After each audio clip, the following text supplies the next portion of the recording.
그러기면 이번 주에 2개 다를 해서 저는 또 일본 경제나 중국 경제 전문가는 아닙니다.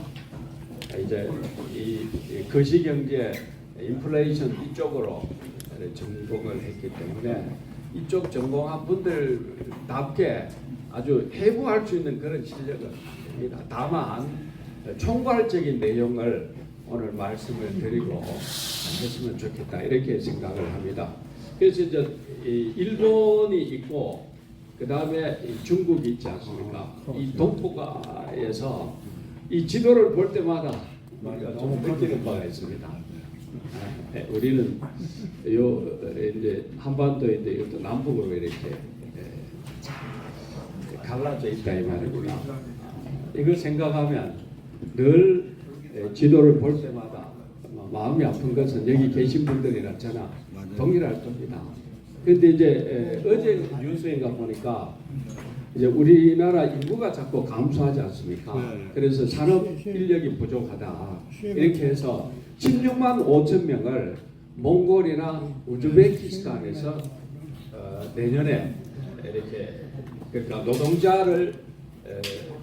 노동자 수입이 아니고 보충을 하기로 이렇게 결정을 보고 예산을 편성을 했다는 겁니다. 그러니까 16만 5천이면은 이게 예를 들어서 이렇습니다. 교육을 해야 될 필요도 없고 바로 산업 현장에 투입되기 때문에 그리고 이분들이 바로 산업에 취업이 돼서 바로 여건으로 하기 때문에 상당한 의미가 있다 저는 이렇게 생각을 합니다.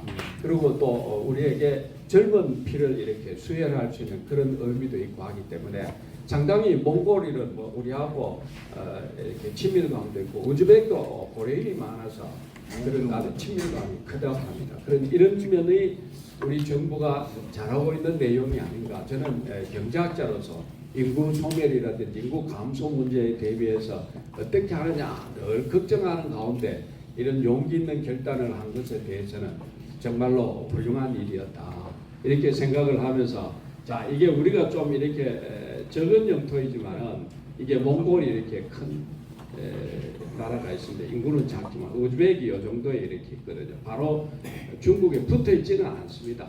그러나 우리로서는 이렇게 이쪽으로 이렇게 우리가 일본이라든지 대만 그리고 미국하고의 이런 인도하고의 이런 전략이라든지 이렇게 해서 동북아의 이 파고를 헤쳐나간다. 그런데 이게 이제 경제 문제하고 바로 직결이 되어 있습니다. 그래서 제가 이제 저는 이 안보라든지 국제 정세 이런 전문가도 아니고 아는 바도 없기 때문에 이제 말씀드린 대로 우리가 앞으로 경제적으로 G2 이제 하셨습니다만 G2로 가야 된다 하는 슬로건이 있고 또 하나는 경제가 어렵다. 지금 도대체 우리나라 경제가 어떻게 가고 있느냐 이렇게 할 때에 이 지정학적인 이런 이 우리나라의 위치를 경제적으로도 굉장한 비중을 가지고 있습니다. 이제 우리가 힘이 있을 때는 파고가 바깥으로 치고 나가는데 힘이 없을 때는 너무나 잘 아시는 대로 강대국에 이렇게 휩싸여 있다는 거죠. 그래서 이제 우리는 남북한이 합쳐지면 다 아시는 대로 8천만 정도 7천만 되니까 이거 뭐 옆에 있는 1억 2천인다 하더라도 그렇고 여기 이제 러시아가 뭐 1억 3천 정도 된다 해도 그렇고 이게 세계적으로 큰 나라입니다. 땅은 좀 좁을지 모르지만 그런 의미에서 볼 때 우리가 할 수 있다. 그래서 저는 어딘가 모르게 좀 날렵해 보이지 않습니까? 이런 것들이 경제적으로는요 이렇게 이 alert eyes라고 합니다. 아주 재빠른 눈 이게 경제를 일으킨다, 끌고 간다 이렇게 말하고 있습니다. 이거는 뭐 지금 우리 경제를 얘기하는 크루그만 교수라든지 무슨 뭐 예를 들어서 그 아담 스미스라든지 모든 사람들에게 재빠른 눈이 그 국민들에게 있느냐. 그런데 우리는 여기 계신 분들에게 제가 들어서 합니다만 중국에 가보면 뭔가 2% 부족하다 그럽니다. 사람 몇 개 놓으면. 근데 우리나라 사람들은 눈살미가 있어서 내가 잘하면 바로 옆에 있는 사람이 반드시 따라한답니다. 따라하고 더 잘하고 이게 재빠른 눈입니다. 이 눈살미 이거 정말로 지금 우리가 그래서 어딘가 모르게 우리는 그런 빠른 눈 그리고 어딘가 모르게 지금 이제 우리 어떤 시대입니까? 땅만 가지고 놀할 때가 아니라 이제 기술 그리고 우주 우리 시각을 넓혀볼 때는 우리는 달라질 수 있다. 그리고 또 FTA라고 하는 경제적인 영토가 있기 때문에 FTA를 말하면 중국보다 우리가 큽니다. FTA 영토를 가지고 논하면은요. 그런 의미에서 여기 계신 분들이 정말로 우리나라를 지금 미래지향적으로 지속 가능한 나라로 만들어 놓은 재빠른 눈을 가지고 시야를 가진 여러분들입니다. 저와 같은 이제 후배들이 볼 때도 정말 큰 일을 해놓으셨습니다. 이렇게 말씀드리고 싶습니다. 다음 부탁합니다.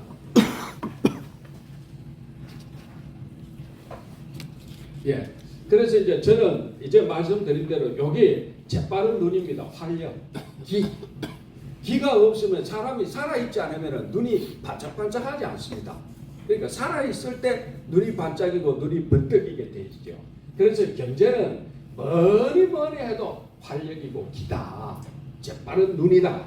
그러면 이걸 가지고 우리는 된다. 근데 이걸 가졌다 하더라도 받침이 안 되면 안 됩니다. 지난번에 얘기한 대로 우리는 아무리 그거를 헌법을 잘 만들어 놨다 하더라도 수돗물에서 깨끗한 물이 나와야 되고 쓰레기가 쌓이지 않아야 됩니다. 이게 법이지 않습니까? 그래서 여러분들이 200석이 돼야 된다, 200석이 돼야 된다 자꾸 강조하는 이유가 혹시 물으면 200석이 안 되면 어떻게 되냐? 경제가 50년, 100년 문재인으로 간다.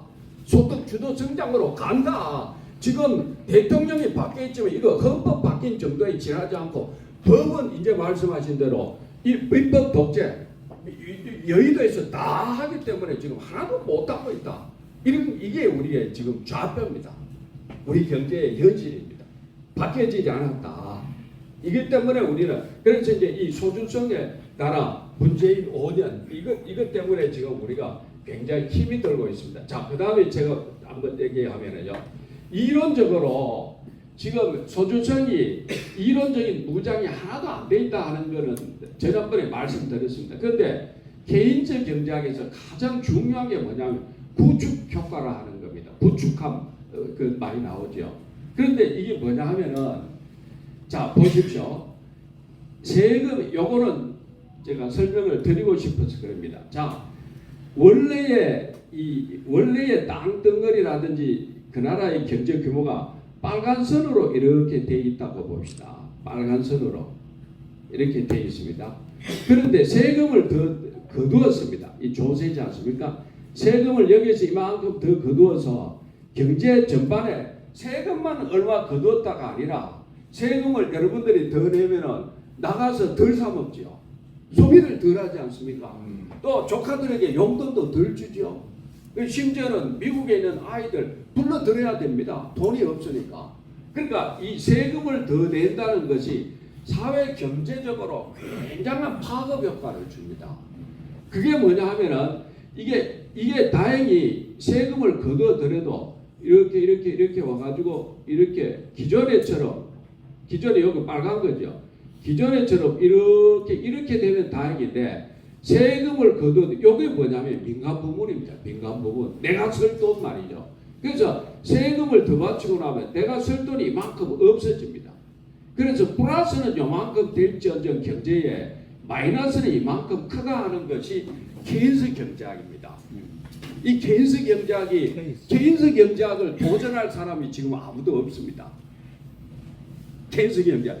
그래서 이 사람들은 포스트 케인지안이라고 얘기를 합니다. 소주성이 장하성 교수나 이런 사람들이 포스트 케인지안이다. 포스트 케인지안이 뭐냐 그러면 세금을 거두어서 그 세금을 국민들에게 나누어 주면 국민들이 나가서 소비를 하니까 경제가 더 발전하지 않느냐 이런 말을 합니다. 그런데 그거는 완전히 틀렸습니다. 케인스 경제학은 뭐냐면 소비를 진작시키고 경제를 활성화시키는 것은 어디까지나 투자라고 얘기합니다. 투자.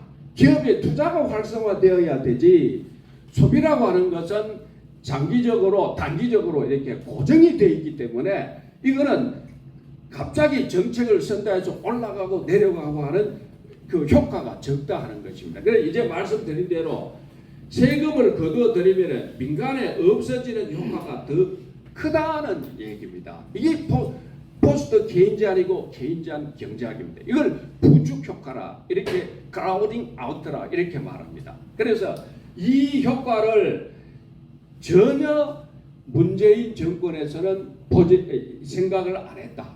단지 세금을 거두어들여서 세금을 나눠주는 요 행위는 선거를 위한 포퓰리즘이다. 그것을 소주성이라고 하는 소득 주도 성장이라고 하는 교묘한 말로 포장했을 따름이지, 이것은 절대로 케인지안 경제학도 아니고 포스트 케인지안도 아니다. 이런 결론입니다. 자, 그러면 이제 우리 현 정권은 그럼 그걸 받아들여 대통령이 됐잖아요, 이제. 근데 1년 반 지났잖아요. 그러면 어떻게 하고 있습니까? 울며 겨자 먹기입니다. 울며 겨자 먹기. 뭐 해달라 해도 안 되고 아시지 않습니까? 울며 겨자 먹기로 그냥 질질 울고 있는 상태가 지금이라고 할 수 있습니다. 그런데 하나 잘하고 있는 게 있습니다. 그건 뭐냐면 선제 공격을 했습니다. 선제 공격이라 하는 것은요, 이게 뭐냐 하면은, 자, 진정한 장군의 나라, 뭐 저는 이렇게 표현을 합니다만, 일본 경제를 얘기할 때 일본이 지금 어렵습니다. 굉장히 어렵습니다. 지난번에 우리 이제 상임 대표님 말씀하신 대로 정말 어렵습니다. 이거 다음에 얘기하겠습니다만, 어려운 이유가 일본은요 책임을 지지 않습니다. 제 장군님들 너무나 잘 아시지 않습니까? 뭐냐면 쇼군이 있는데, 다이묘가 있는데 이 쇼군이 책임을 지지 않습니다.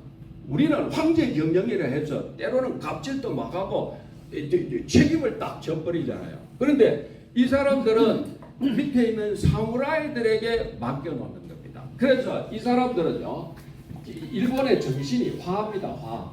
이제 방금 이 화해서 선으로 나가자 하는 말씀을 우리 상임 고문님께서 하셨는데, 이게 정답입니다. 화해에 그치면 안 되고 선으로 딱 나가줘야 되는데 여기까지 안 나갑니다. 일본은 그간에 한국 전쟁, 베트남 전쟁 여러 가지 행운이 겹쳐가지고 저렇게 잘하고 있었는데요. 근데 두고 봐야 됩니다만은, 우리가 일본의 다른 점은, 우리는 이 쇼군, 이 장군이 세계 현장에 나가면은 현장의 모든 지휘권을 사령관에게 주지 않습니까? 저는 장군이 아니어서 그건 잘 모릅니다만 그렇지 않습니까? 그런데 일본의 쇼군은 사무라이들에게 맡겨주고, 그래서 이 기업의 결정도요, 무슨 투자 결정도 본인이 안 합니다. 회장이 안 합니다. 그 다음에 기시다 총리도요, 본인이 안 합니다. 저기 코로나19 터져도 국민들이 어떻게 할까 이것만 살피고, 그제 이게 일본을 꽉 잡아가지고 지금처럼 만든 사람이 돌아가신 누굽니까? 아베인데요. 이 아베 이분은요, 그냥 자꾸 한국의 친한파라 그러면서도 한국하고 자꾸 싸움질이나 국민들에게 자꾸 하면서 피해가려고 하지 책임을 안 집니다. 그러니까 결국에 가서는 사람들이 볼 때 우라통이 터져가지고 그런 일까지 벌어졌는데요. 우리가 이 부분에 대해서 책임을 진다. 내가 무슨 일이 있어도 나는 책임을 진다. 우리 윤 대통령님이 12시간이 안 돼서 부산 엑스포 실패에 대해서 책임진다, 할 말 없다 그랬다고 하는데, 이게 한국의 정신입니다. 한국 장군의 기질입니다. 한국 장군들이 현장에 사령관으로 투입됐을 때에 이 정신이, 부하의 생명도 고지에 점령하고 못하는 것도 모든 것이 내게 책임이다. 그래서 내가 책임진다, 나를 따르라, 이렇게 해서 부하들을 독려하는 게 한국이다. 이렇게 이제 설명을 합니다. 이것 하나가 지금 묵혀 들어가고 있습니다. 1년 반 동안에. 그래서 이 기업인들이, 그리고 대통령 한 분이, 그리고 우국 충정에 있는 분들이 무조건 지금 나가고 있습니다. 그런데 이제 말하자면 툴이 좀 부족하죠. 말하자면 기술력이 그간에 좀 떨어졌습니다. 우국 충정의 분들이 사실은 연세 있는 분들 듣기는 저도 싫습니다만 연세 있는 분들이 우국청정으로 뭉쳐 있고 젊은이들은 이걸 잘 이해를 안 하려고 그러고 이 딜레마가 지금 우리한테는 있습니다. 그럼에도 불구하고 저는 생각하기를 이게 선제 공격을 했다. 이미 먹혀 들어갔다. 그러면 앞으로 이제 4월 10일만 남아있다 이런 얘기인데요. 그런데 이 서울대 김병철 교수라는 사람이 있어요. 국제대학원 대학원 원장인데 이 사람이 이 사람이 대통령을 평가를 하면서 이재명하고 국회에서 토론을 하면서 대통령을 원숭이에 비유했습니다. 우리 대통령을. 그러면서 무슨 얘기를 했느냐 하면은 사과를 할 줄 모른다. 이렇게 얘기합니다. 사과를 할 줄 모른다. 이념에 너무 투철해 있다. 이념에 투철해 있다. 그래서 중국하고의 일본하고의 미국하고의 관계 설정이 잘못되어 있다. 그래서 우리 경제가 어렵다. 이렇게 말하고 있습니다. 이전에도 말씀드렸습니다만 1년 반 지난 동안에 우리 경제가 어려웠던 것은 전부 문재인 정부 때문입니다. 소주성 때문입니다. 이제 지금부터 경제가 지금 달라지고 있지 않습니까? 지금 원래 1.4% 성장인데 내년도에 2.6%까지 잘하면 간다 이렇게 하고 있는데요. 우리 정도의 경제 규모가 2.6% 정도 간다 하면 아주 잘하는 겁니다. 그 이상 가야 되겠습니다만 잠재 성장률 거의 가까이 가는 내년으로 지금 목표하고 있는데 지금 추세로 가면 되게 되어 있습니다. 그래서 이제 우리가 참 잘 됐습니다. 4월 10일 날 운동할 때 이제 된다. 봐라 수출이 늘어났다.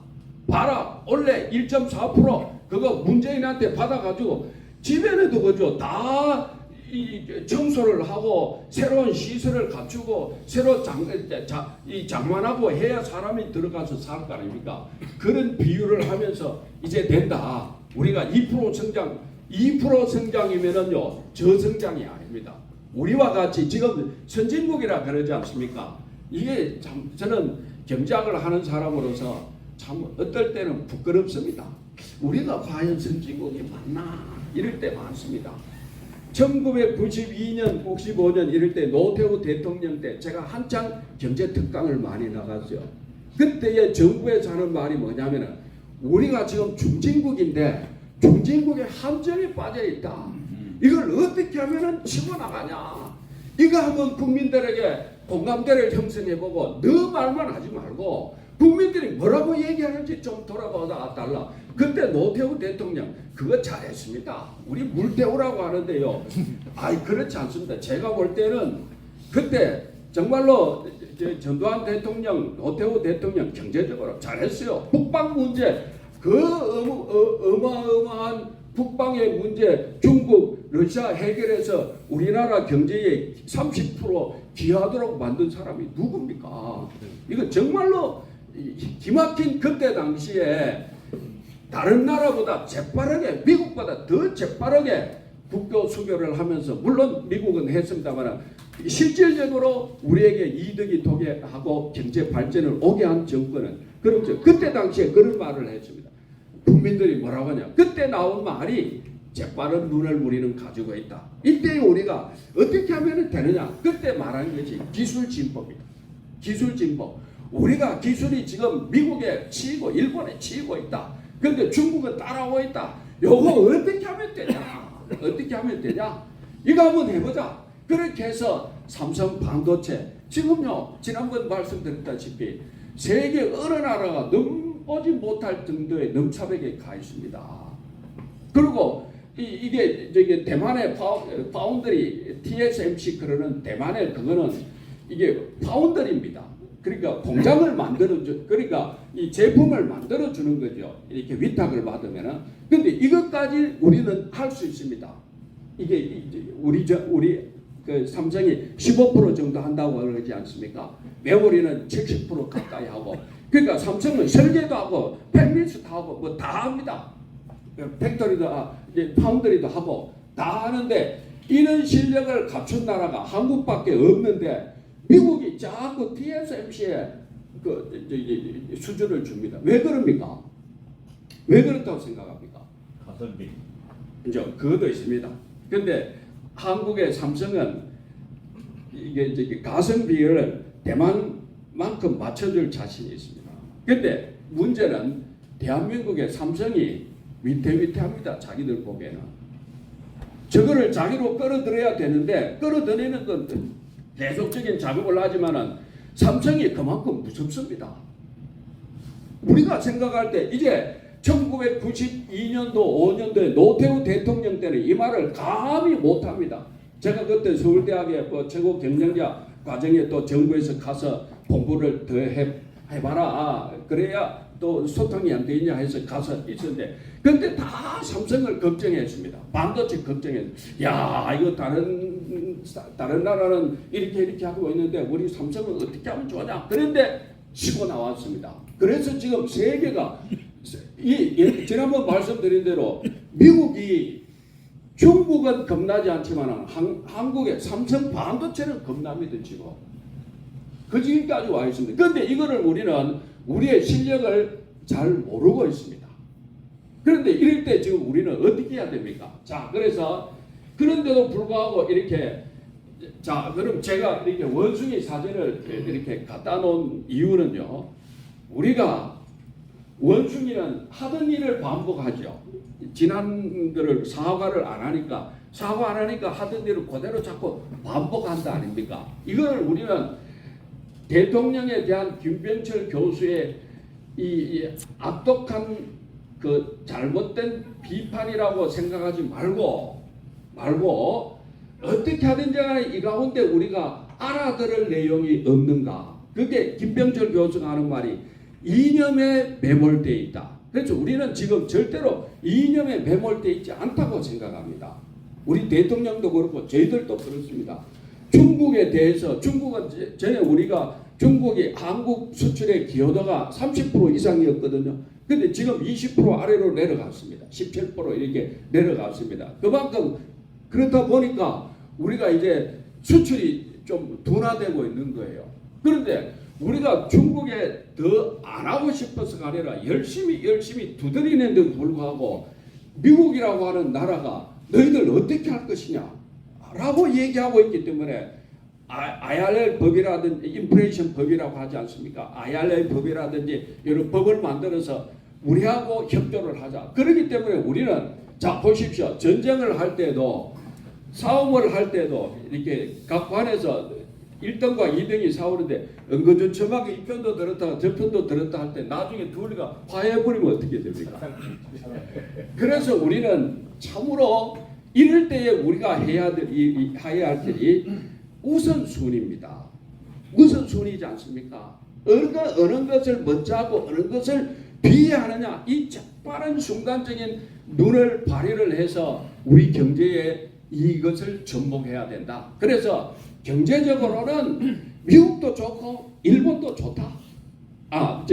중국도 우리는 격리할 필요가 없다. 그런데 우리의 기술을 가지고 자 그래서 미국에서 얼마 전에 바이든이 말이죠. 우리하고 약속을 했는 거를 깨뜨렸어요. 무슨 얘기냐면 중국의 제품이 20%가 포함이 25%가 포함이 되어 있으면은 미국에 대해서 그러니까 이 보조금을 지급을 안 해준다 하는 그 대통령 안을 발표를 해버렸어요. 바이든이. 그리고 우리는 지금 중국하고 대부분 51대 49에 합작이 많이 되어 있습니다. 그러니까 한국 너네는 우리한테 팔지 마라. 팔려면은 중국하고 정리해라 이런 내용인데 이거 우리가 어떻게 합니까? 그래서 우리는 지금 현재 아마 그러면 어떻게 해야 되겠습니까? 우리가 그럼 할 수 없습니다. 우리가 기술이 있기 때문이에요. 기술이 있다니까요. 그럼 어떻게? 그럼 할 수 없지 뭐. 우리도 뭐 살기 위해서는 중국입니다 하는 수밖에 없습니다. 그러니까 바이든이 지금 야 이거 우리보다 더 얌삽한 나라가 일본이거든요. 일본은 우리는 그냥 살기 위해서 그러는데 이 일본은 미국하고 온갖 말이죠 아베를 얘기해가지고 이 인도하고의 라인을 딱 만들어 남부 라인을 만들어 놓고는 뒤로는 인도하고 러시아의 가스 산 기름 사고 말이죠. 중국하고 또 뒤로 교류하고 이러거든요. 이걸 미국이 잘 압니다. 그럼에도 불구하고 우리는 그 짓을 안 합니다. 안 하기 때문에 야 이거 어떻게 하면 좋겠느냐 하는 인상이 지금 가 있는데 그래서 이제 그래서 미국이 잘 되면 우리도 잘 되도록 지금 돼 있습니다. 그런데 미국이요 한마디로 디스인플레이션입니다. 지금 인플레이션 때문에 미국이 얼마나 애먹었습니까? 그 코로나 때문에 코로나 이거는 뭐 세상에 없던 일이 막 터져버리니까 그래서 코로나 때문에 이게 유동성을 막 풀고 260% 가까이 부채를 풀고 했는데 이 코로나가 유동성을 풀었기 때문에 가장 걱정이 물가가 막 오르거든요. 이 물가가 오르면 안 된다 하는 건 이거는 자본주의 200년 역사에 증명된 겁니다. 지금 미국, 일본이 물가가 막 오르고 있거든요. 그래서 저 나라가 지금 곤란해져 있습니다. 우리는 물가가 잡히고 있어요. 지금 잡히고 3.8%, 3.5% 이렇게 잡히고 있는데 미국도 지금 미국이 잡히니까 우리도 잡히는 겁니다. 자, 미국이 디스인플레이션입니다. 그러니까 인플레이션이 지금 내려가고 있는 중이다. 이제 미국이 살아나고 있습니다. 그래서 저는 경제학적인 입장에서 학술적인 입장에서만 말씀드리는 겁니다. 앞으로 어떻게 될지는 누구도 잘 모릅니다. 이제 제가 뭐 경제학자로서 주식을 해서 돈 버는 사람이라고 생각합니까? 절대로 저는 주식에가 돈 많이 잃었습니다. 그럴 정도이기 때문에 이거 이제 다만 여기 계신 어르신들이 그간의 경험 그리고 국제 정세 이렇게 판단을 해 보십시오 하는 한 자료로 말씀을 드리는 거에 지나지 않습니다. 한 아이템으로. 그러나 한마디로 말하면 미국은 디스인플레이션입니다. 그러니까 이제 앞으로 좋아집니다. 앞으로 좋아집니다. 미국이 좋아지면은 우리도 좋아질 뿐 아니라 여유가 있으면은요 따라오는 동생들에게나 저기 친구들에게 이게 밥도 더 사고 그럽니다. 그러니까 미국이 각박해지면 우리도 피곤합니다. 그러니까 미국이 좋아지고 우리도 예를 들어서 미국이 더 위험한 요구를 해 그러면 우리도 살기 위해서 중국입니다 하면은 이 나라가 이해가 돼. 이번에 이제 사우디아라비아 미국하고 처리하는 거 보셨죠? 이게 다 그렇지 않습니까? 우리나라 뭐 이번에 윤석열 대통령이 이게 졌다 그러는데 저기 부산 엑스포 그런데 제가 판단할 때는 그래요. 야 이거 119대 20%라 그러는데 이걸 몰랐을 리가 있느냐? 우리나라의 기업의 그 배터리가 정말로 예리한데 이 더듬이가 이걸 그래서 내 친구가 얘기하기로는요 아마 벌써 사우디아라비아가 될 줄 알고 그게 현재 가가지고 사우디아라비아의 홍보를 이게 어떻게 기업 홍보를 하냐 그거 하고 있는 본부를 만들어 놨대요. 그런데도 불구하고 우리는 지금 뛰어들었다 이 말입니다. 그러면 이게 제 생각에는 그래요. 제 생각에는 사우디아라비아가 우리하고가 사이가 좋고 척질 수가 없고 또 중국하고 사이도 있지만은 미국하고 사우디아라비아가 국제적으로 회복하는 단계에 가기 위해서 한국이 열심히 뛰어주면서 사우디아라비아 국민들에게 자신감을 더 불어넣어주고 빌 살만 잘한다 그 소리 하도록 판 깔아준 게 아니냐. 저는 개인적으로 이게 그렇게 몰랐을 리가 없습니다. 돌아보면 다 우리 알지 않습니까?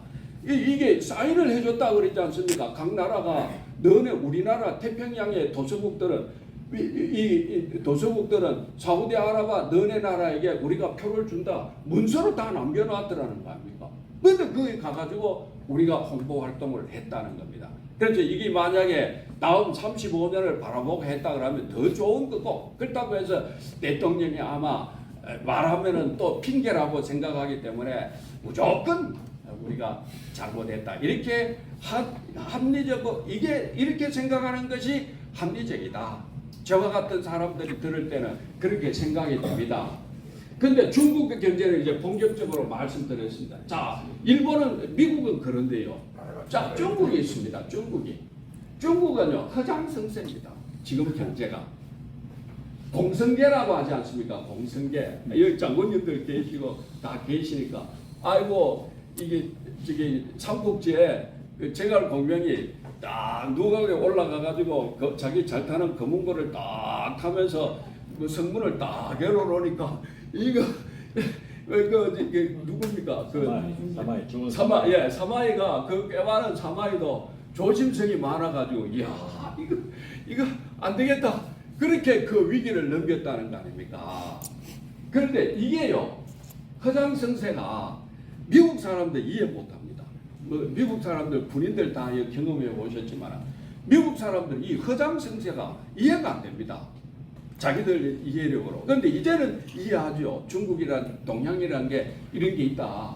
그런데 이게 허장성세인데 이 허장성세가 계속 먹힙니까, 여러분? 아니지 않습니까?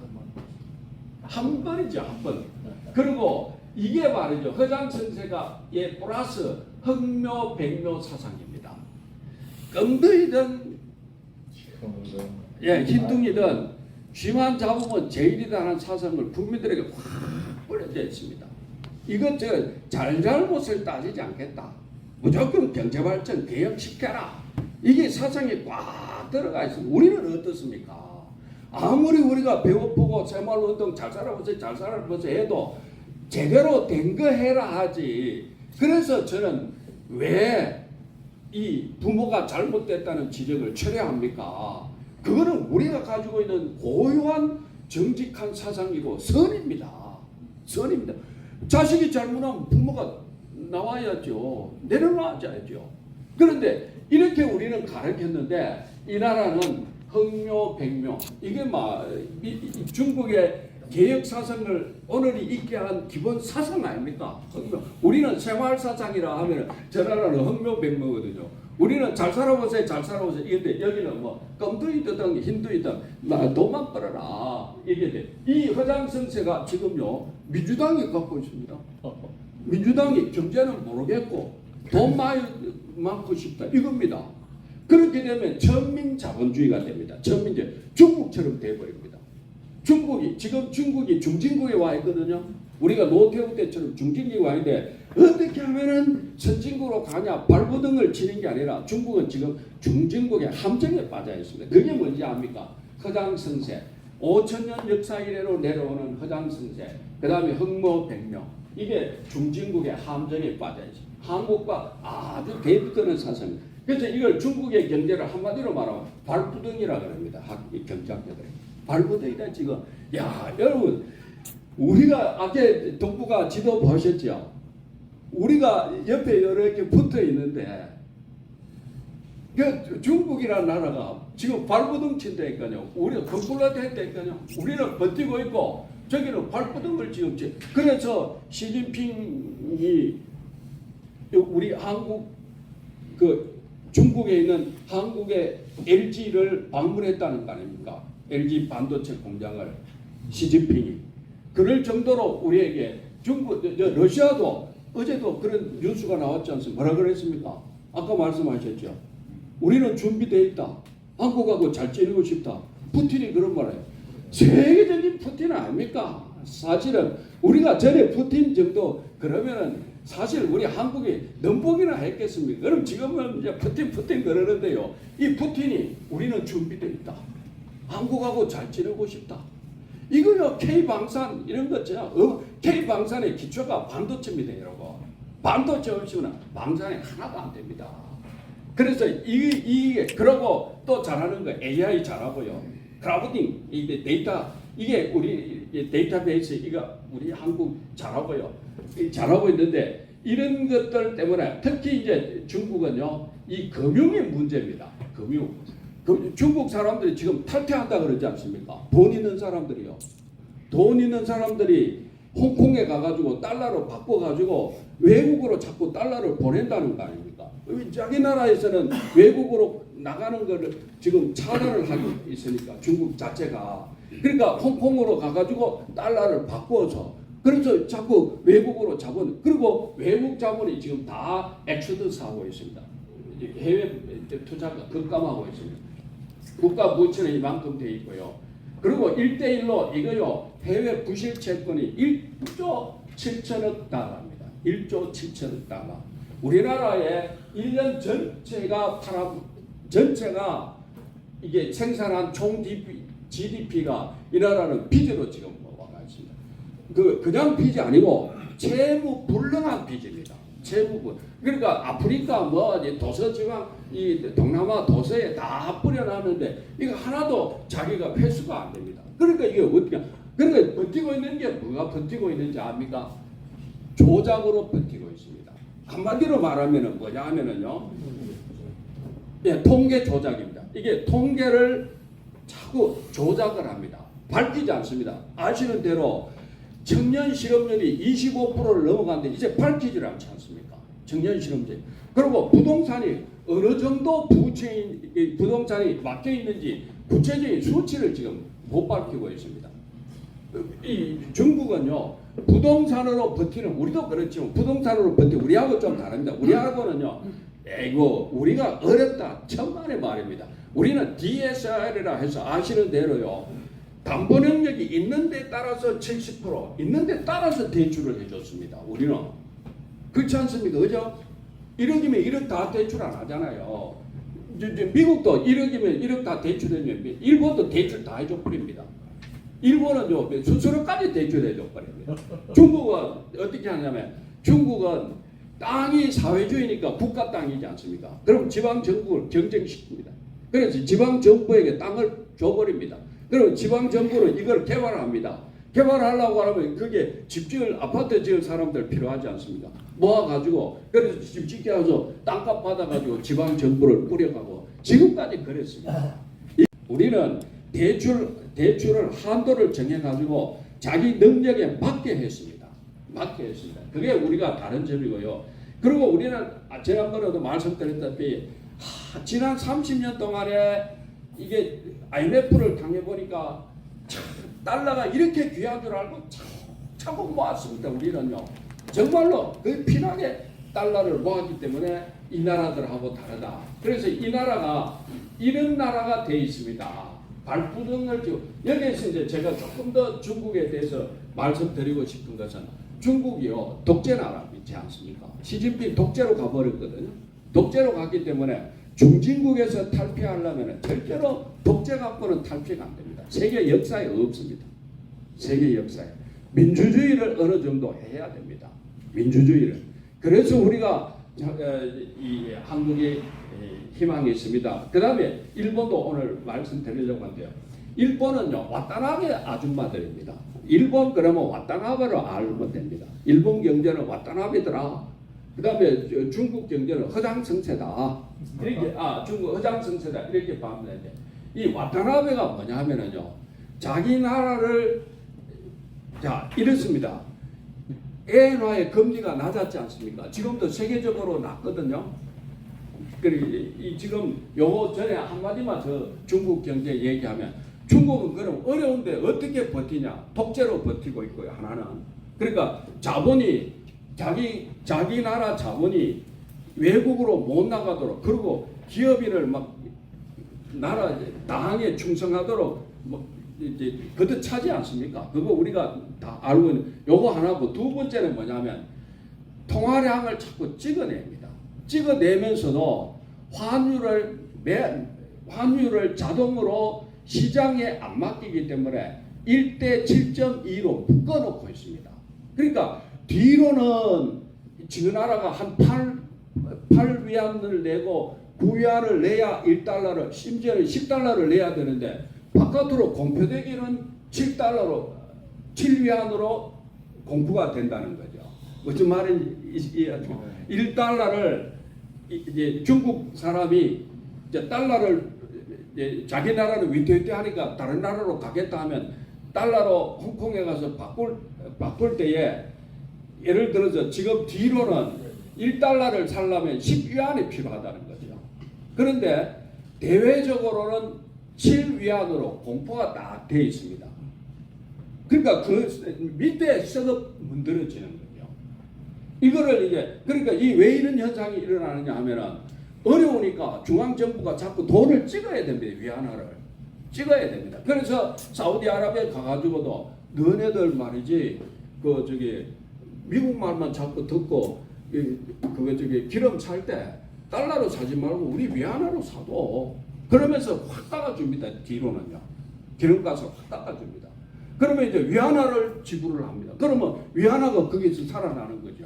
이런 식으로 1대1로 국가들에게 전부 이런 식으로 했었습니다. 그러나 이게요. 기축통화국도 아닌 이상은 버텨내지를 못합니다.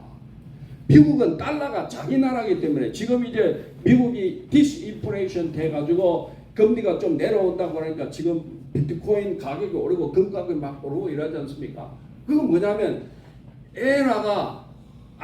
달러화가 강세일 때는 세계가 달러를 쳐다보면서 그 이자를 받으려고 합니다. 근데 지금 이게 내려오는 것은 어떤 의미에서는 미국으로 봐서는 좋은 일인데도 불구하고 이 비트코인이라든지 이런 뒤에 있는 것, 금은 물론 뭐 그런 그거는 아닙니다만 금은 이자가 없잖아요. 이자가 없고 그러나 이제 가지고만 있습니다. 부자들이. 그리고 비트코인 이런 게 막 지금 활개를 다시 치고 있는 거죠. 앞으로 이제 그게 올라간다고 보고 있는데요. 이런 식으로 우리 경제 이 중국 경제는 이 위안화를 그래서 자기는 미국하고 첫째기는 싫은데도 불구하고 살려고 위안화를 가지고 거래를 하는 겁니다. 러시아에 가서 기름을 사올 때도 위안화를 줍니다. 위안화를. 그럼 러시아는 이걸 갖고 이제 위안화 1대1로 하는 이런 데 가가지고 용병도 사고 말이죠. 또 이게 북한에 가가지고 무기도 구입하고 이런 식으로 합니다만은 이 부분이 일본도 마찬가지입니다. 일본이 와타나베 이 사람 아줌마라 그러는데 이게 거구 아줌마들이거든요. 외국으로 돈 빼돌리는 아줌마, 부동산 부동산을 많이 사는 아줌마를 일본에 와타나베라고 그럽니다. 그런데 이 사람들은 지금 일본이 본물이 터졌습니다.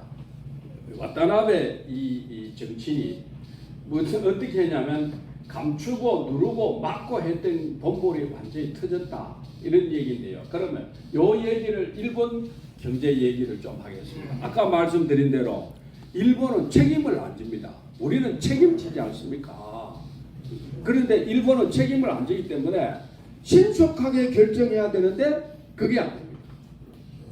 그러니까 예를 들어서 1985년에 프라자 합의를 해주고 왔지 않습니까? 프라자 합의를 하니까 기업이 어려우니까 금리를 낮춰줬어요.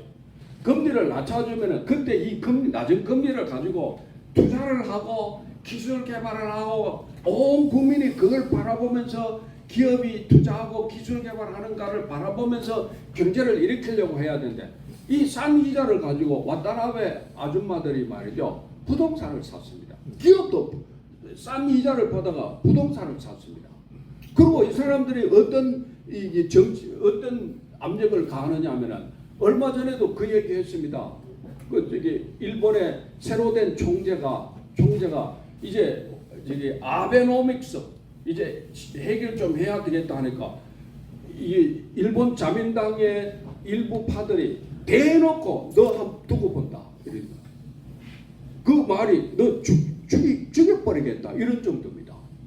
무슨 얘기냐 하면 아주 지하 경제가 아주 썩어 있습니다. 일본이 이게 와타나베 이 한마디로 완전히 그러니까 이 기업은 알렌티를 안 하고 계속해서 낮은 금리를 가지고 땅 사고 그냥 땅 짓고 헤엄치기 하면서 적당하게 하고 있고 그리고 정부에 돈 좀 대고 말이죠. 우파한테. 그리고 아베는 아베대로 한국하고 싸워라 이러면서 국민의 감정을 좀 돋구고 일본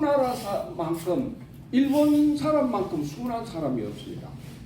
이거 정말 라이브하다 그러지 않습니까? 일본 사람들이 악해 보이지만은요. 나라 하는 일에 대해서는 완전히 일본이 그렇다면서요. 어느 한쪽이 점령되면 장수가 만세 불러버리면 모든 나라 사람 영주 밑에 있는 사람들이 다 우리는 만세다 그런다요. 그리고 지나가면 그만이라면서요. 근데 우리나라는 어병이 막 일어나고 두고 보자 그러고 이러고 하는 게 우리나라라고 하는데 이 정신이 우리는 틀린 건 틀렸다 이런 얘기예요. 틀린 건 틀렸다. 우리 국민, 우리 이제 근대화에 우리 군인들이 우리에게 맡겨준, 우리에게 준 유산으로 남긴 중요한 정치인이 바로 그겁니다. 옳은 거는 옳고 그런 거는 그러고 아닌 거는 아니고 맞는 거는 맞고, 이 정신을 보여줄 때 이게 사실은 일본에서는 그게 부족하다. 그게 지금 그러면서도 검비가, 그러면서도 또 중앙 정부는 계속 돈을 엔화를 찍어가지고 막 살포를 했습니다. 계속했었죠. 그러니까 1% 금리 오르면은 이제 얘기대로 1%만 올라도 세수의 절반을 그냥 그거를 해야 된다 그러니까 이자 막아야 된다 그러니까 그건 뭐습니까? 이자 막는데 바텀을 써버리는 거예요. 1200조 중에 600조 이자 막는 데 쓰면은 나머지 600조 갖고 우리도 지금 이게 국방 뭐 그다음에 뭐 사회 보장 그다음에 공무원 월급 필이 나가야 되는 게 있었죠. 우리도 가용 자원이 얼마 없다고 그러는데 일본은요 아무것도 정부가 못합니다. 그러니까 기시다가 책임지고 안 합니다. 그러니까 이제 가장 중요한 예로요. 저기 올림픽 했지 않습니까? 올림픽을 했는데 팬데믹하여 올림픽을 이게 내일 모레가 올림픽인데도 제대로 준비가 못 돼가지고 침대 같은 거 엉망이고 이거 어떻게 해야 되나? 그럼 정부가 기시다가 나서서 이거는 밀어붙여 아니면 이건 안 돼. 1년 연기 또 연기 이렇게 해야 되는데 눈치만 이렇게 살피다가 망했다는 거 아닙니까? 망했다는 거. 그래서 우리는 이 점이 일본하고 다릅니다. 그래서 우리는 자 결론으로 자 우리의 미래가 어떤가를 봐야 됩니다. 미래가 OECD 학업 성취도 중에요. 부모의 경제 사회적인 위치, 특히 수학에서 과학 수학에서 수학에서 요 다음에 또 있는데요. 예, 이 OECD 평균은 15.5%가 부모의 사회 경제적인 영향이 있다. 평균입니다. 그런데 한국은 12.6%밖에 안 된다. 그러니까 OECD 국가 중에 가장 낮다 이 말입니다. 이건 외국이 증명해 준 겁니다. 다 그러지 않습니까? 무슨 금수저니 은수저니 그러면서 보수를 얼마나 저 사람들이 막 그거 하고 있습니까? 이렇게 그게 잘못됐다. 빈부 격차가 더 벌어져 절대로 통계가 있습니다. 이제 민주화는 경제 민주화라는 말 자체가 하면 안 됩니다. 경제 민주화라는 말을 붙이는 건 틀린 말입니다. 그거 말이죠. 옛날에 왔다 갔다 하는 누굽니까? 그분이 박근혜 대통령 때에 와가지고 코멘트 해주고 했는 노 정치인 있죠. 그분이 경제 민주화라 그랬는데 경제는 민주화라는 말을 쓰면 안 됩니다. 김종인. 예. 그분이 처음 썼어요. 박근혜 대통령이 그거 넘어가 버렸어요. 그게 틀렸다는 거죠. 확실하게 경제의 민주화라는 말이 없다 해야 되죠. 그런데 그거를 창조 경제하고 두리뭉실하게 해가지고 보수 중도파 끌어들여야 된다 하다가 이 나라가 이 꼴이 돼버린 거예요. 그런데 사회 이 빈부의 격차는 데이터가 있습니다. 절대로 김대중, 그 다음에 노무현, 문재인 이때가 더 벌어졌습니다. 그리고 이명박, 박근혜 이때가 더 좁혀졌습니다. 빈부 격차가. 그러니까 그 다음에 박정희 때는 더더욱 좋았고요. 그러니까 이걸 우리나라에 적용하면 절대로 안 됩니다. 그리고 이거 보십시오. 이게 말하는 부모의 사회 경제적인 위치, 부모가 위치가 높고 부모가 장군이고 부모가 장관이고 부모가 중소기업 이상의 부유한 계급이고 하면은 아이들이 서울대 갈 확률이 우리는 12.6%밖에 안 되고 OECD 평균은 15.5%라니까요. 우리가 OECD 국가 중에 가장 낮다는 겁니다. 뭔 말입니까? 아직도 개천에 욕난다. 아직도 열심히 하면 서울대도 가고 열심히 하면 돈 버는 나라가 한국이다. 그리고 그분 봤죠? 국토부 장관 원희룡. 그분은 우리보다 한 10몇 년 젊어요. 이제 60도 안 됐지 싶어요. 그런데 자기 아버지가 아직도 감귤 엄마가 초등학교 못 나왔대요. 그런데 그 바닥에서 서울대 전체 수석이 나온 거예요. 제주도에서 서울대. 네? 그리고 서울대 이제 법과대학에 수석 나오고 말이죠. 수능 수석. 그럴 정도의 나라가 우리나라입니다요. 이게 자부심을 우리가 가지고 자신감 있게 이 얘기를 해. 자, 그러면 결론으로 한국 경제 지금 어떠냐? 잘하고 있습니다. 1.4% 지금은 경제가 어렵다. 말씀하셨는데 어렵다. 그렇지만은 1.4% 하는데 내년에는 2.5%만 OECD 국가 중에 상위에 랭크된다. 그리고 우리나라가 2.5%, 3% 가까이 가는 것은 세계 유례가 없을 정도다. 왜냐? 우리는 그만큼 덩치가 커졌기 때문에 잘하고 있다. K방산 봐라. 그리고 반도체 봐라. 자동차 봐라. 우주 봐라. 그리고 그 다음에 또 하나는 우리는 정직한 나라다. 그러므로 우리는 된다. 그리고 우리 이게 청소년들 봐라. OECD 국가 중에 사회 경제적인 부모의 영향력이 가장 작은 나라가 우리나라다. 하면 된다. 한번 잘해보자. 너희들 열심히 하도록 우리가 밑거름이 될게. 이렇게 하는 나라가 우리나라입니다, 여러분.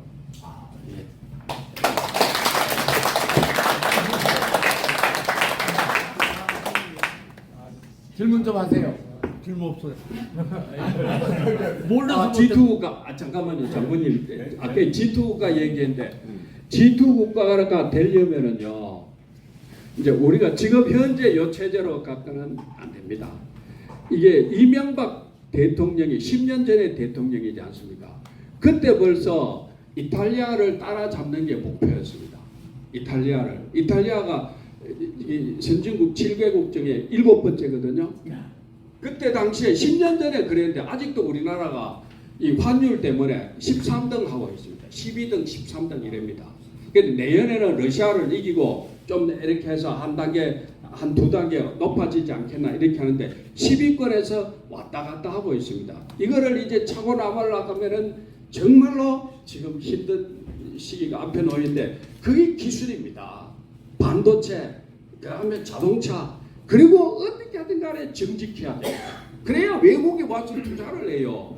그리고 어떻게 하든지 간에 외국 사람들에게 우리를 홍보를, 지금 K-팝이라든지 뭐 잘 나가지 않습니까? 여기에 통계가 무너져버리고 우리나라가 무너집니다. 근데 문재인 정권이 통계 조작했다 이 말입니다.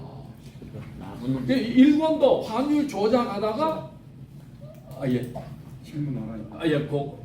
요거만 얘기하고요. 그래서 G2 국가로 가려고 하는 때에는 이제 북한하고의 관계 설정도 앞으로 잘해야 되고, 제가 볼 때는 가능성은 충분하다고 보겠지만은 G2에 가려고 하던 일본, G2에 가 있던 중국 지금 다 무너지고 있기 때문에 우리가 쉽사리 그러나 슬로건은 얼마든지 가능한 나라다. 정직하면 가능합니다. 통일이 되면 어떻게 돼요? 통일되면은 이제 통일이요. 저희가 경제학자들의 논의는 이렇습니다.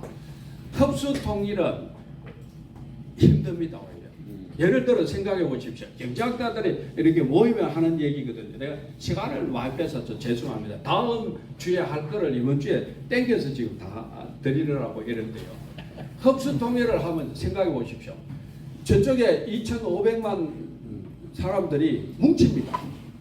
경제적으로 이렇게 위기가 있지 않습니까? 뭉쳐버리면 대통령 선거 때 저쪽에 김정일 찍어버립니다.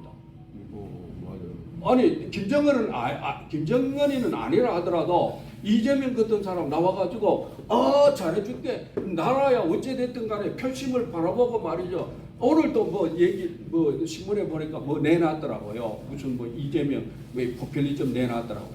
그런 식으로 하면은 저쪽에 2,500만 표가 다 그 표가 되면은 대통령이 바뀌어버립니다.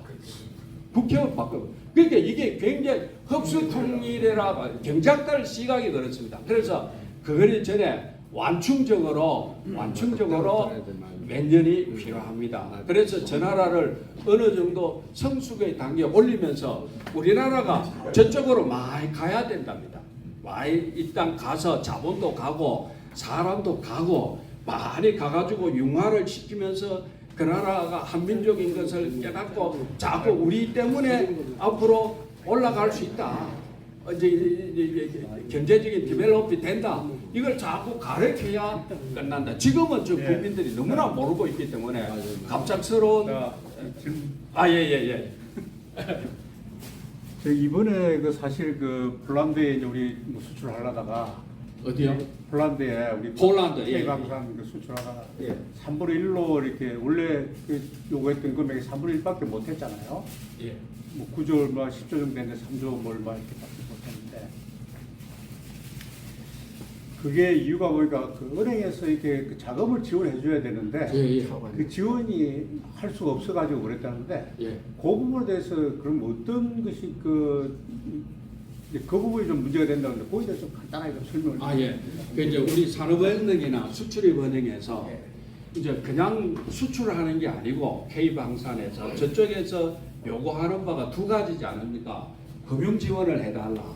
그리고 하나는 또 기술 이전을 해달라. 이 두 가지거든요. 기술 이전은 우리가 천천히 해주면 되는데 금융 지원은 이렇습니다. 이 10조 원을 판다고 10조 원을 전화해서 갖고 오는 게 아니라 일단 우리 산업은행이나 수출입은행에서 대출을 해줘야 됩니다. 10조. 대출을 해주면 그 돈을 가지고 갚고 산업은행이나 수출입은행이 천천히 거기에서 저 나라에서 수익을 가져와야 되는 그런 구조를 하자 그럽니다. 저 나라가 돈이 없기 때문에 그렇습니다.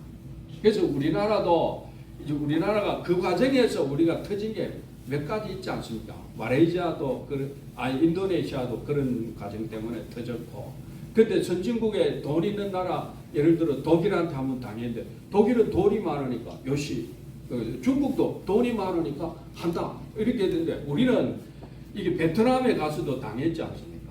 베트남에 가서 이 현대에서 이 철도를 놔달라 해서 놔줬는데 계속해서 대금을 미루고 안 주는 겁니다. 그러니까 요번에 이제 고속철, 남북 고속철 60조 되는 것도 한국에서는 뭐 하겠다 했다는 거예요. 그러니까 이게 수출이라 하는 게 정말로 그런 점에서 우리가 국부가 아직 한계가 있기 때문에 참 이럴 때에 예를 들어서 미국의 자본하고 이런 자본의 컨소시엄이 들어가서 이거를 해결해야 되는데 이게 이제 지금 각자 도생으로 지금 각자 도생 가지 않습니까? 미국은 미국이 우선 바쁘고 일본은 일본 바쁘고 하니까 각자 도생이니까 이 국제간 자유진영간이라도 컨소시엄이 안 되고 컨소시엄 한다 하더라도 협조를 안 해줍니다. 왜냐하면 지구가 따고 싶으니까. 지구가 따고 싶으니까. 그래서 그런 점에서 한계를 보이고 있습니다. 그러나 우수한 건 틀림없다고 증명이 되지 않습니다. 예. 그 경제 예. 차가 문제를 좀 말씀드리겠습니다. 중국이 지금 해외 차관을 내주고 돈을 못 받잖아요. 예. 그럼 이 항구를 아예 100년 빌려달라. 저희들이 쓰겠다. 아니면 뭐좀 지하자원이 있으면 방편을 달라. 저한테 예. 한 100년을 쓰겠다. 예. 이런 식으로 돈을 받아요. 과거에 뭐 그게 제국주의라 그랬는데 우리나라도 그런 방법을 쓸 수가 있거든요. 자금을 내주고 인도네시아 많이 돈을 안 준다. 인도네시아 섬 하나 주라. 그래서 이제 지금 뭐 중국이 깡패국가 됐죠. 그렇죠. 그러니까 우리는 그런 제가 늘 말씀드린 대로 우리는 충분하게 수판을 때려보고 캘큘레이터를 해서 정확한 그러니까 우리는 이 앞으로 수출을 하는데도 우리는 이렇게 한다 하지 않습니까? 사우디라든지 UAE 이런 데 가서 이게 우리 기업들이 존경을 받는 이유는 이것을 돈 받고 함으로 끝나는 게 아니라 이게 몇 년 후부터 수익이 나오느냐, 몇 년까지 이걸 갚아 나가느냐, 그 다음에 이용객은 어느 정도 앞으로 증가할 것이냐, 이게 내부적인 수명이 어디까지 갈 거냐, 이런 전부 분석을 해서 내놓는다 하지 않습니까? 우리는 그래서 저 나라들이 우리 한국을 이게 좋아한다, 친구 나라로 보고 있다. 그래서 이제 사우디의 빈살만도 이걸 알기 때문에요.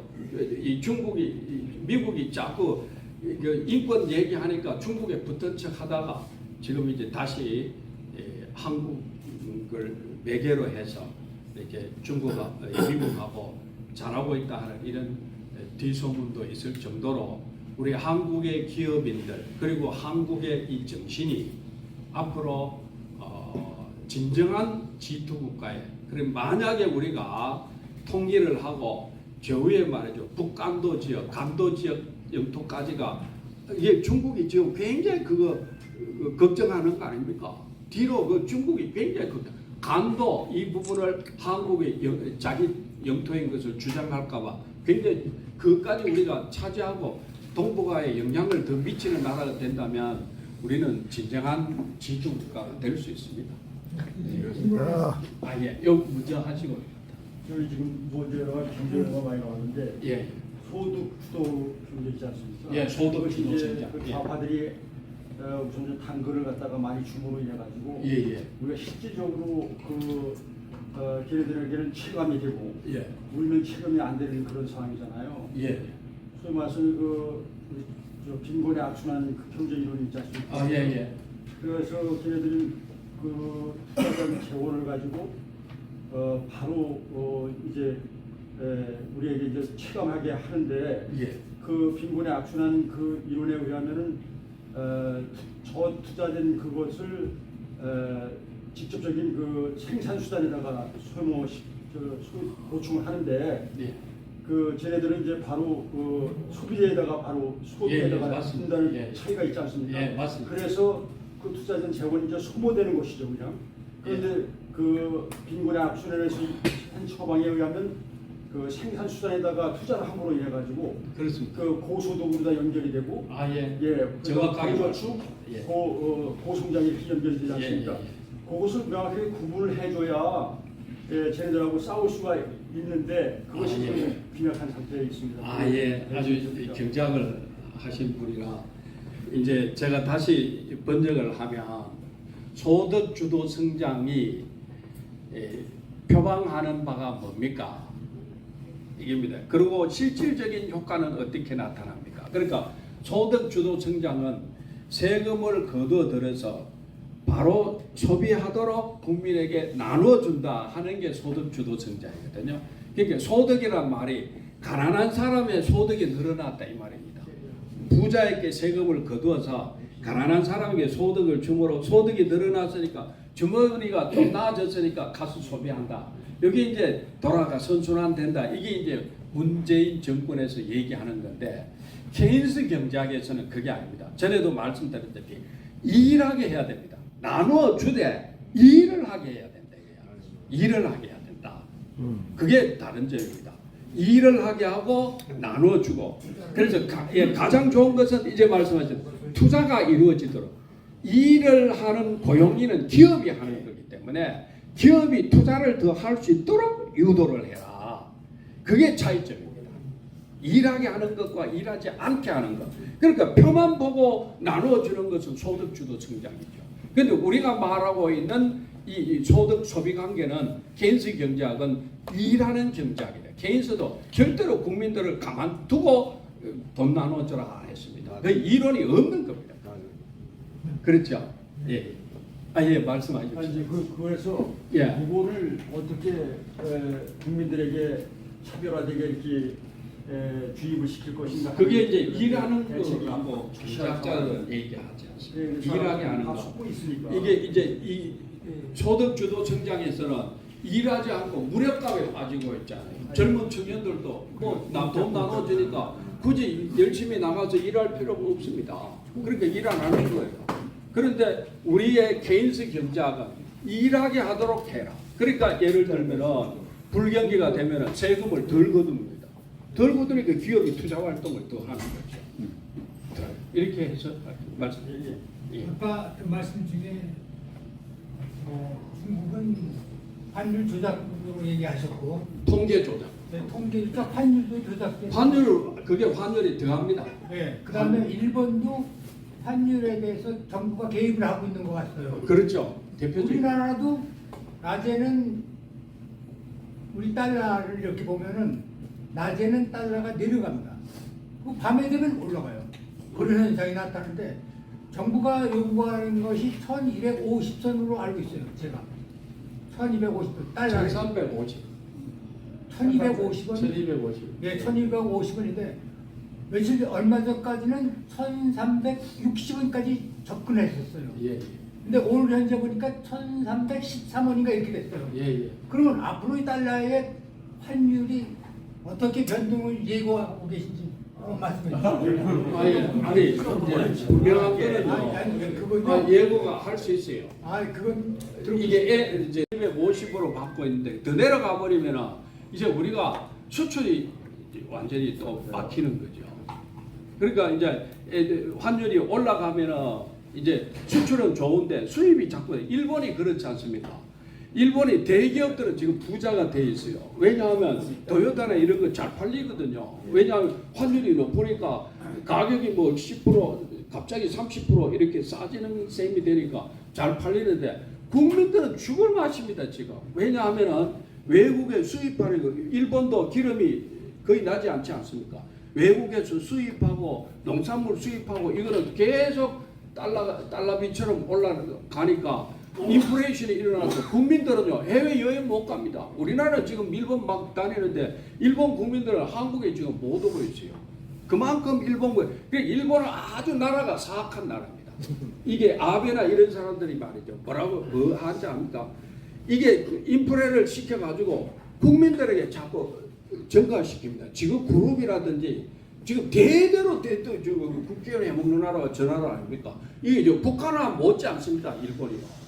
아니 국회의원 그 지역에 하면은요 국민들은 그냥 그 아들이니까 그 손자니까 또 시켜줍니다. 우리는 막 니그만 다 하나 나도 해보자 하고 난리 날 텐데 저 나라는 저런데 그게 화라고 지금은 좋은 거라고 얘기합니다. 그런데 우리는 아까 우리 상임 대표님 고모님 말씀하신 대로 선이 딱 나오게 있습니다. 우리는 화에 걸치지 않고 선에 딱 가가 있는데 저 나라는 그 단계까지 못 가고 있습니다. 그래서 저 나라가 지금요 밑에는 이제 말씀드린 대로 국민들에게 그러니까 국민들은 막 살기가 엄청 팍팍한데 나라는 지금 그걸 그들도 보죠. 왜냐하면 가만히 있어도 자민당 자꾸 시켜주니까요. 그래서 이번에 우리도 뼈아픈 이 고통, 뼈아픈 우리 성찰이 있어야 표가 올 거라고 생각합니다. 저는 감히 생각하기를. 왜냐하면 이 일본 사람처럼 저렇게 살아서는 일본 정부처럼 살아서는 안 된다. 우리나라 세워놓은 이 나라가 정직한 나라, 이 나라가 세운 앞장서서 책임지는 나라, 이런 나라를 한 번 더 만들어 보자. 이 민주당처럼 가면은 일본 짱 나고 중국 짱 나는 거다. 그 가장 대표적인 게 아르헨티나 아니냐. 표만 바라보고 돈 주는 나라, 그 나라 좋아하다가 그 국민의 40%가 삼시세끼 걱정하고요. 질의 한번 할게요. 예. 그다음에 어린이 50%가 학교 못 가고요. 우유 먹는 걱정하고요. 이게 아르헨티나가 대표인 거예요. 네, 질의 한번 할게요. 예. 만약에 예. 내년 4월 10일 선거에 부정선거를 해서 저놈들이 200석을 차지했다 그러면 우리나라 경제는 어떻게 됩니까? 그거 한번 물어보세요. 말하죠. 끝납니다. 아니 여기 계신 분들이 다 얘기한 대로요. 캐나다, 미국에 이민 갈 준비를 해야 됩니다. 그러면 어떻게 해야 돼? 예, 장군님 좀 이따가 제가 말씀하십시오. 제가 이제 문재인 경제를 비판할 때 소득 경제는 포퓰리즘이 아주 나쁘다. 예. 그다음에 이제 거기 세부 사항에 들어가서 비정규직 제로화. 예. 이거는 문재인이가 일자리를 없앴다 다 결과됩니다. 그다음에 이제 최저임금을 또 올렸잖아요. 예. 최저임금을 올리는 것은 이건 일자리를 없애는 게 아니라 일 자체를 없앴다.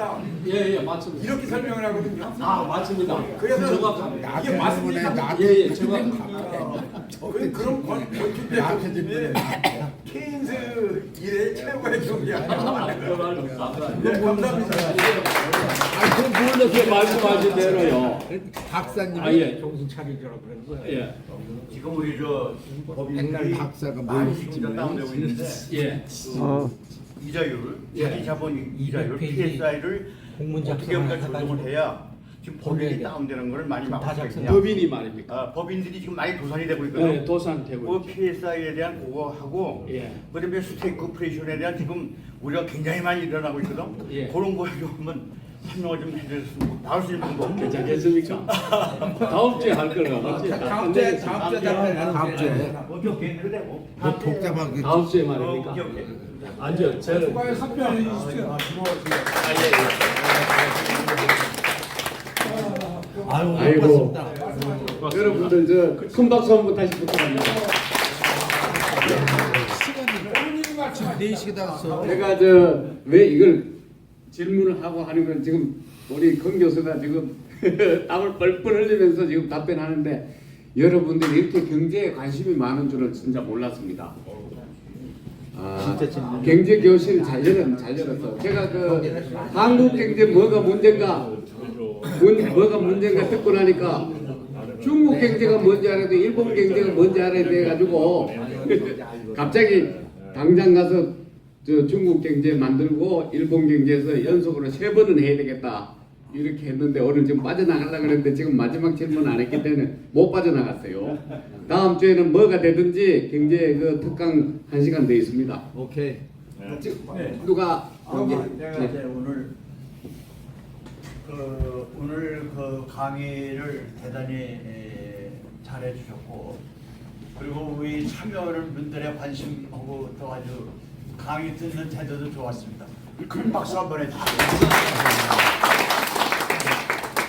제가 이 안보는 말이죠, 경제하고 아주 직관련이 있습니다. 그러니까 안보를 모르면 이게 경제를 모르면 안보가 안 되는 거예요. 그러니까 제가 이제 이 안보 분야에 많이 있었는데 그 모스크바에 그 푸틴 사무실에서 이렇게 막바로 쳐다보면 삼성전자를 그 소개하는 큰 그 이게 걸려 있다 이게. 그러니까 푸틴이 저거 즉시 없애라 이거야. 그랬더니 아닙니다. 저거 돈이 많이 들어오는 건데 돈 그 들어오는 걸 없애두겠 그랬더니 그 개선을 하더라 이거야. 이게 경제의 힘입니다. 그래서 내가 몇 가지 제안을 했는데, 하나는 이 삼성전자 연구소가 이제 수원에 있는데 그 연구 요원이 한 5,000명 돼요. 그 중에 10%는 외국 사람입니다. 그러니까 예를 들면은 좀 후진국의 이 아주 이런 나라 중에 우수한 사람이 있어도 그 나라에서는 쓸 데가 없어. 그거 하나 갖다가 어디에 해야 이게 써. 그러니까 이 외국의 가장 우수한 사람을 데려와 가지고 그분들이 한 1,000명 된다 이거죠.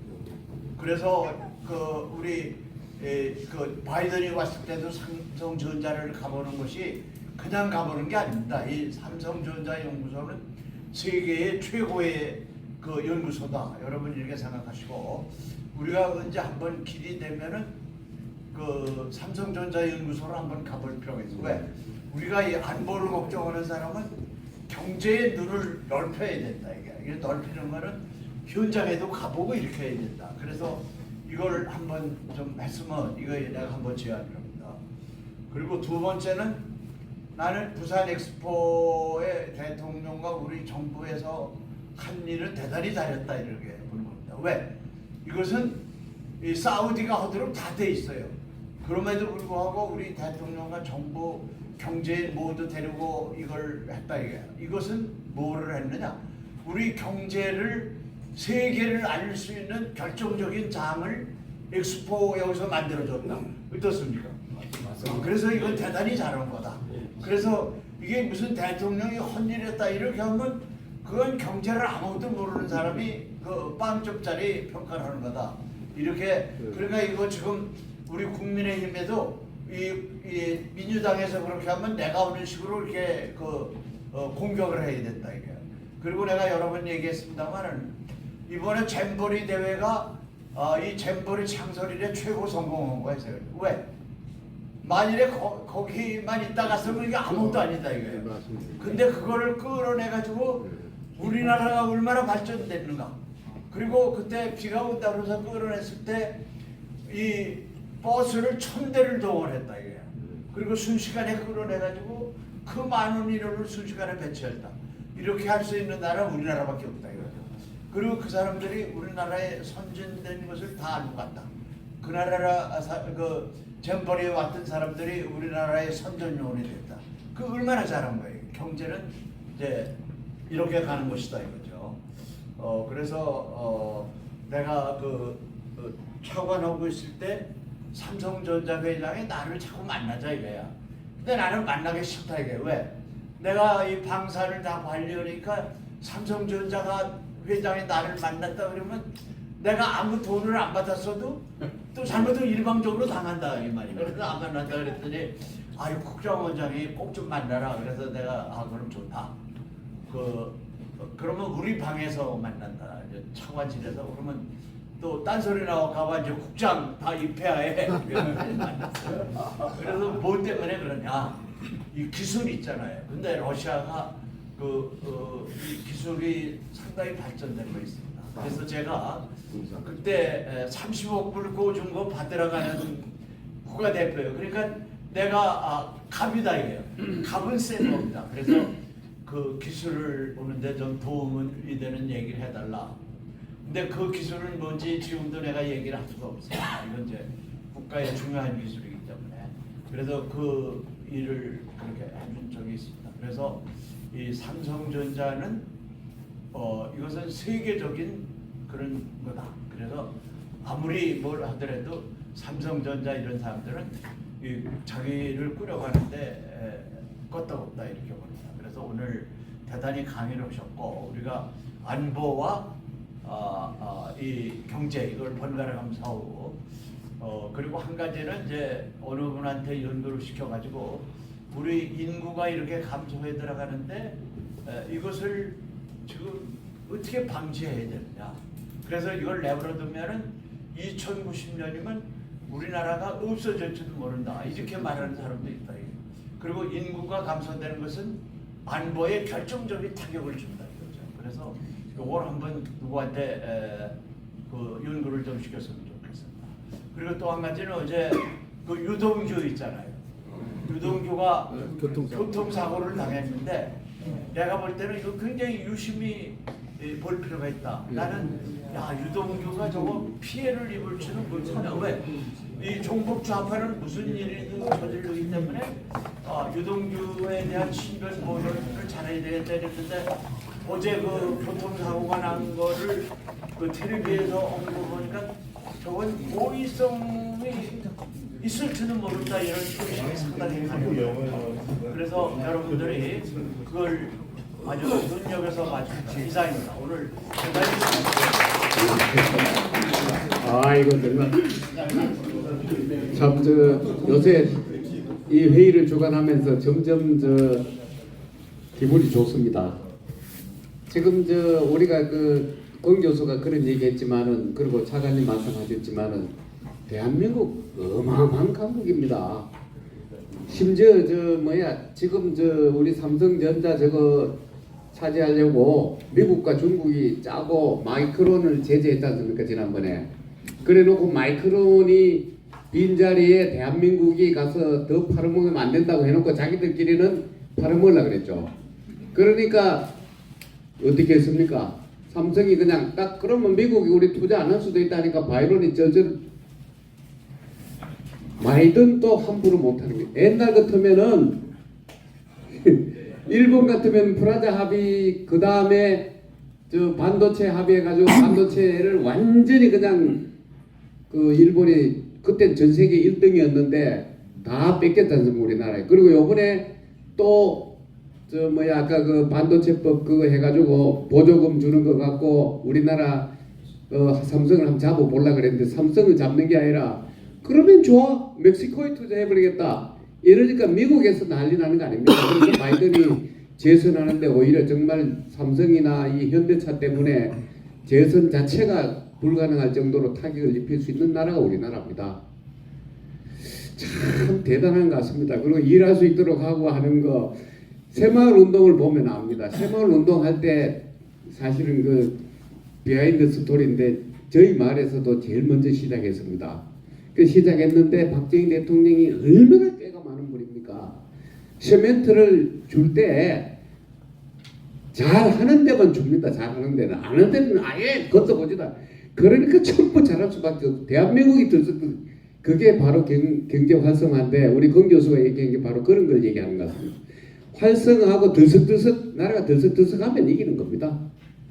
그래서 지금 우리만 우리를 모르는 것 같고 우리만 지금 우리를 잘 모르고 문재인가 그 새끼 이름도 내 생각이 안 나네. 이재명이 같은 놈이 자고 일어나니까 우리 후진국 처음 만에 맞습니다. 우리나라 진짜 무서운 나라입니다. 그래서 토인비가 그런 얘기 했지 않습니까? 대한민국의 그 충효 사상인이 우리나라의 정신을 알고 난 뒤에 앞으로 세계를 갖다 이끌어갈 정신이 저거다 하면서 눈물을 흘리면서 칭찬했다는 거 아닙니까? 그리고 손흥민 보세요. 손흥민이 그럼 하나가 가가지고 완전히 바꾸었습니다. 그리고 또 저 누구야, 저 김판 누구죠? 그 그래. 우리나라의 리더십이란 게 이게 그 묘한 것 같습니다. 하여튼 대단한 나라는 거 알고 우리가 이걸 지켜야 됩니다. 그러려면은 결론적으로 또 4월 10일 날 확실히 해야 되는 거 맞죠? 네. 자, 이제 남은 거는 현안 토인데 뭐 이거는